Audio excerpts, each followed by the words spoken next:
record ahead of time and schedule out, being able to rerun old content when I need a break. Discovery happens at any point. People are going to come in at all sorts of points in your podcasting journey. Those things do wonders. They're great.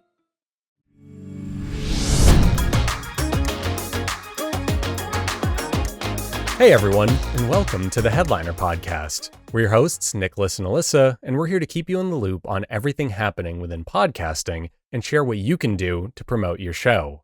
So Alyssa, what are we talking about today? Yeah, so today we're actually going to be talking about how to prep for a pod break, which this is not pod fade. That was a episode that we did, not last week, the last episode we did. That's what it's called. And we've kind of spoke on this in a similar vein, but it was more like, hey, this is how you prep for like the summer slump, which if you're interested in learning more about like summer related podcasting activities and that type of listenership and podcasting breaks specifically during summer, you can check out the full episode, Navigating the Summer Slump, Strategies for Podcasters Looking to Take a Break. All that to say, kind of similar to what we're talking about today, but a little different. Yeah, that one's summer themed. This is our little evergreen hiatus video. So yeah, I mean, I'm really curious to hear about this. And first, I think we should just say, the really obvious thing, address the elephant in the room. It's okay to take a break. Take a little pod siesta. Why don't you? Nothing wrong with that. It happens to everybody. There are a multitude of reasons you can do it. It could range from wanting to shake up your creative strategy. Maybe you want to do a soft relaunch of the show. You're tweaking the format, you're changing the artwork, all of those little things. That stuff takes time, and it's totally okay if you need to take a month, 2, or dare I say 3 to figure that stuff out. Yeah, and just for some extra context, why is Headliner talking about this again? Well, we're taking a break. We've got a lot going on. People are moving around. It's summertime for us, so it does get a little bit busy. But this is kind of some of the things that we're going to be doing over our pod break. And then we've also talked to the amazing geniuses over at Reddit and asked questions about like, hey, what have you done if you've ever taken a break, or do you have tips, that kind of stuff. So a lot of this is going to be going through like A, what we're going to be doing, and then B, straight from the source. We talked to podcasters and got some really awesome answers. So we're going to just really be sharing all of those tips today. Yeah, okay. So with that out of the way, let's dive in, shall we? The first thing you can do when it comes to taking a break from podcasting is, and this is a hot take because I guess it technically isn't a break.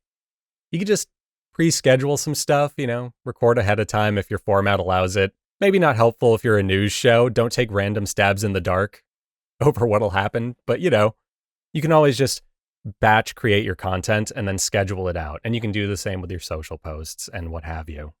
Exactly. And we got, again, from the amazing people over at Reddit. So Dave Jackson, the head of podcasting at Podpage, he actually responded back to our little like, hey, what should we do things? And he said, just like you said, record ahead of time and schedule out.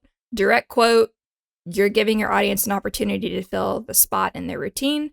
So if you don't have something about your show coming out like during your break, there is kind of that opportunity for you to maybe fade out a little bit, not be as top of mind. But there's so many things you can do outside of just mass creating podcast, which, sometimes you're able to really think about a break and be intentional about the timing. Like some people kind of schedule out seasons, so they'll only podcast for 6 months. They'll have 6 months off. So you can really kind of plan ahead and do that kind of stuff. If you don't have the bandwidth, though, that's all that to say, just like you said, like don't freak out. You don't need to go and try and rush 10 episodes, quality over quantity here. But you can, exactly like social media, just anything to kind of let people know like, hey, your podcast is still around. It's just like not actively producing new stuff at the moment. Yeah. And I know one of the things we'll talk about in a sec, so I'm just going to jump and bring it up, is you can always go with old episodes, even if your show allows for that format.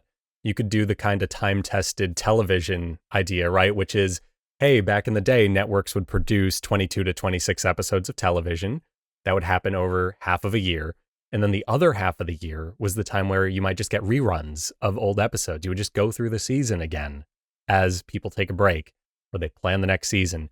You can do the same exact thing with podcasting, especially if you're like an information-based podcast that is a little more evergreen, or you're a narrative podcast where people will need that reminder when you come back anyway. So you may as well just give them the reminder in your absence. Yeah. And we got another great little tip from somebody over at What the Hell Pod. They commented back. They said one of the perks of having a 600 episode. Wow. That's crazy. Good for you. Love that. You could run a rerun every day for almost 2 years, by the way, with that kind of backlog. Yeah. Like, props to you. That's amazing. But they said is being able to rerun old content when I need a break. Understandably so. I cut some quick intros saying it is a rerun and publish them as new episodes. So you can even do like a minute little, hey, da-da-da-da-da, kind of riff, tack it on to an old episode or recut. I know some people, your podcasting style changes over time. You can kind of listen to your back catalog and be like, oh, I did not love episode number 3. Guess what? You can cut it differently and kind of see what you like, what you don't like, and make it new, but not remake the wheel or rebuild the wheel. I don't know. Respin the wheel? I don't know. Yeah, it's one of them. I'm tired. Reinvent. It's yes. Reinvent. Okay. See, this is the opportunity for me to say, do you want to do a clean read of that so that in a year or two, when we rerun this episode, I can make that edit? No? Okay. It's fine. It's fine. That's cool. That's on you. But no, you're very much right. Like, if you do want to do that, if you want to get your reps in and continue to edit something during your hiatus, you can go back and do like little tune-ups on episodes. I actually did this in the past. I had a podcast episode that was like way too long for its own good. It was maybe like 2 hours long. And I came back to it like 5 years later, just curiosity's sake.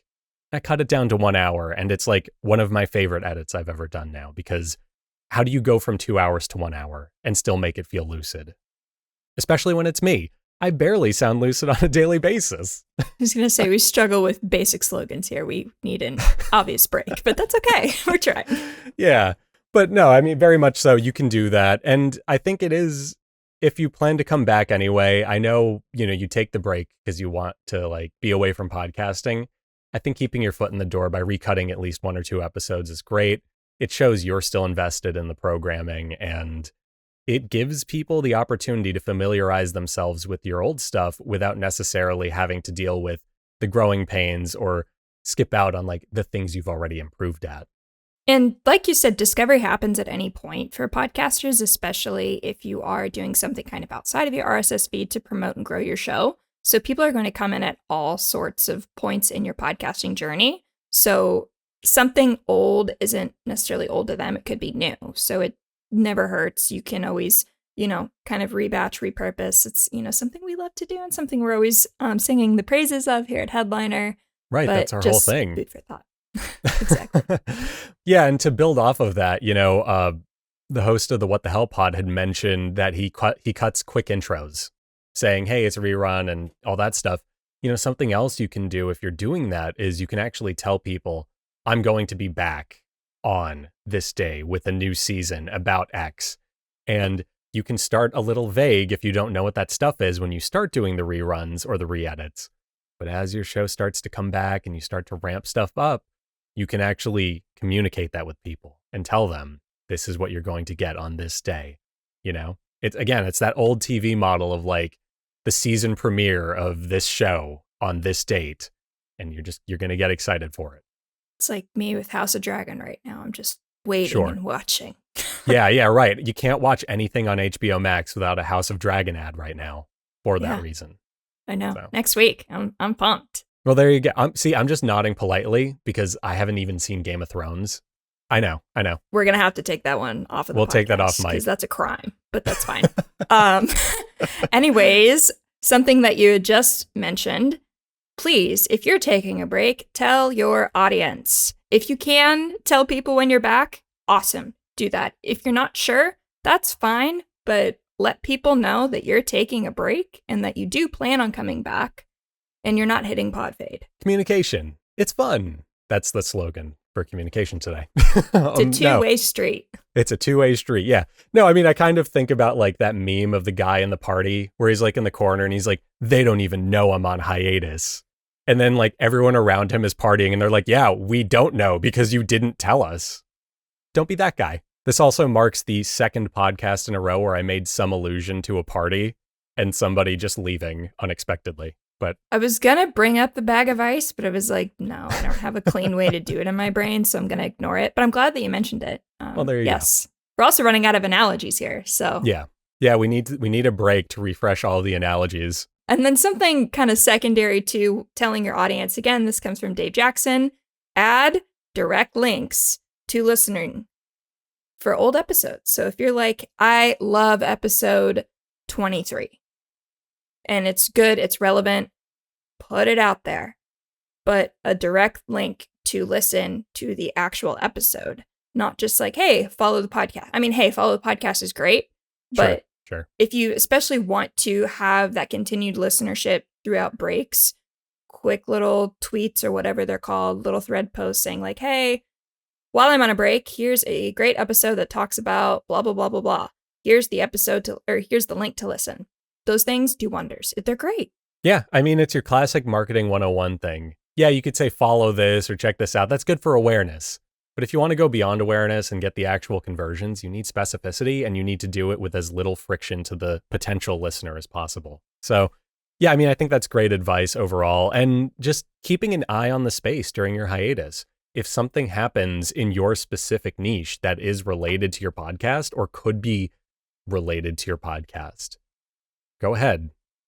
That's going to be a rerun next week, right? Like, you want to make sure that your stuff, just because it's a rerun doesn't mean it can't be relevant. Like, I'm convinced that Taylor Swift is getting married in the month of June. In June, we're in the middle of June. I'm convinced it's happening. Do we have an episode about how hosts spark engagement that's semi-centered around when Taylor Swift went on the New Heights podcast? Yes. Am I cutting that and going to try and rerun that? Yes. I'm ready. I'm convinced. Yeah. I'm also getting married this month, so my brain's also like, hey, marriage. Well, there you go. But that's separate. That's a better excuse to run a Taylor Swift rerun than mine, which is, oh yeah, Taylor Swift did a song for Toy Story 5. That's close enough. Yeah, it's all relevant. it all adds together somewhere. There's a little murder board somewhere with the picture of Woody from Toy Story, Taylor Swift, and then a podcast mic. Exactly. With yarn connecting them. But exactly. Yeah. Invisible strings, man. But yeah, I mean, on the subject of the reruns and all of that, you can also always do best of episodes or clips even, right? You could just run clips on social media. Hey, here's a clip from episode 27 about Taylor Swift and whatever, the New Heights podcast. Hey, if that's relevant and you put that on social media, you are tailoring your content to the algorithm. You didn't even have to post it as a rerun on your pod feed necessarily, although it certainly would help. But it's all those little awareness tactics and stuff like that. And one of the other things that one of the amazing geniuses over at Reddit said is if your show lends itself to best of style clip show or re-release of episodes, like from the vault type content, do that. So you can even string, especially if you have tools like Headliner, you probably have just all of these clips just sitting. You can just string them together in a coherent way. Don't just, you could do it random, I guess. I don't know. It's your show. You do whatever. But you can create an entire episode out of all of these amazing little social clips that you have. Yeah, absolutely. And I think there's something really powerful about that. It didn't even like cross my mind, but yeah, you could absolutely use Headliner for something like that. Because if you sign up and you use automation with us, you're getting like 10 clips an episode. So all you would have to do is pick a couple of episodes, go through the clips and decide, hey, this is here, this goes here. Let me go, record the bridge that segues everything together. I think that's a great idea. It's super interesting. I've never heard of that, never thought of that. Going to try it for sure. Loved it. Yeah. But great tip, podcaster from r/podcasting Reddit. Great job. We've been shouting them out a lot lately, haven't we? They're just so friendly. Reddit. I'm in Reddit all the time. I know you're chronically online. I know you like Reddit. You just don't talk about it as openly as I do. Yeah, I'm a closet Redditor. Mm. If I just told people I use Reddit, I'd get worried they'd cross the street when they see me walking by. On that note, I think the main gist of what we're getting at is communicate this with your listeners. Go with reruns, re-edit episodes if you need to. Don't be ashamed of the fact that you've put time into your podcast. Go back into that well and dig around in it. Find the things that work. One of the things that I think is really cool is, I've seen this happen a few times, and I think I've tried to do it a few times, is people will record a podcast and maybe it doesn't work for some reason. Maybe there are technical difficulties, or maybe they felt like they didn't quite nail the discussion the first time, so they went back and they re-recorded or reshot it. If you have the original recordings, maybe that's something you could put out during your hiatus. Hey, here's an alternate version of this episode. We talk about a few things differently. If you want a refresher, this is brand new content that'll give you exactly that. You know, I think that's a great idea. We see this in music all the time, right? There's a Prince album coming out in like a month or two that's nothing but like unreleased tracks from his vault. And it's the coolest thing because you get to go in there, and if you're already invested in the person, the podcaster, the musician, the whatever, you get to see this other side of them, and you get to see something familiar. But again, it is different, and it might give you just that new spark of hearing something new. Yeah. So keep going. Sorry, my brain just... No, you're good. I mean, that was the point I was making. It was beautiful and it was lovely. I just don't have any follow-up because it was just chef's kiss. It was on the money. Yeah. It was, exactly. Some things, kind of that Headliner's going to be doing. I'd mentioned that we're going on a break. We're going to be trying new things. So I'm going to try and edit some things. Ooh, crazy. Fun. So some styles might change. We're going to try a couple of things. We're going to do some lovely tests like marketing people love to do just to see what happens. So we're going to try a couple of things. Hopefully, we're planning on the podcast being back mid-August of 2026. So kind of a 2.5 months, I think, break. Yeah, something like that.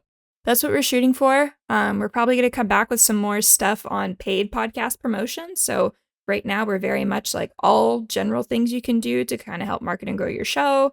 Obviously, we lean a little bit more into kind of the video space. We've talked about it a lot. We're still going to talk about it a lot because it's great and it's wonderful and it's relevant. But we are definitely going to try and come up with some more specific content around like paid tactics and that kind of stuff, which is kind of the other side of the Headliner business that we do. So yeah, that's about us. We're going to be active on social. You're going to still see our lovely faces on some clips, whatnot. We also have just a ton of stuff happening this summer. So we have a really cool announcement coming in a couple of weeks that I'm so excited and can't wait to share with everybody. It's so awesome. Genuinely very cool stuff. It's pretty cool. So just stay tuned. Follow Headliner on social media at YouTube, at Headliner app, headliner.app. There's a couple of different variations depending on social media platform, best practices, and what they allowed me to put. Well, here's the super quick best practice that we just shared. Put the handles in the show notes. Nice and easy, right? Or I guess you could also just visit our website, headliner.app, and then there will be the hero or the social plug buttons on a corner somewhere. Also can do that. We've put those links everywhere and changed them too, because everybody loved when I said we should try and make it all consistent. Yep. And it was fun. And then we got to find every single link. With that in mind, I mean, I think that brings us to the end of the episode. The overall point, pod breaks happen. Nothing personal. It's cool. It's an opportunity to come back with a new strategy. If you're a sports person, every team has a rebuild year. And as a Mets fan, I'm taking that one to heart because it feels like one. But, not the Knicks, though. I don't know if you care about that. I do. They have my name, Alyssa. Come on now. Duh. I can't not be a Knicks fan. I live within the vicinity of New York City and share a name. Okay, with that out of the way, thank you to everyone for listening. Yeah, check out our socials. Take that little pod vacation if you want to. Lay on a pod beach, get a pod tan, read a good pod book, all that stuff. And we'll catch you in the next episode when we're back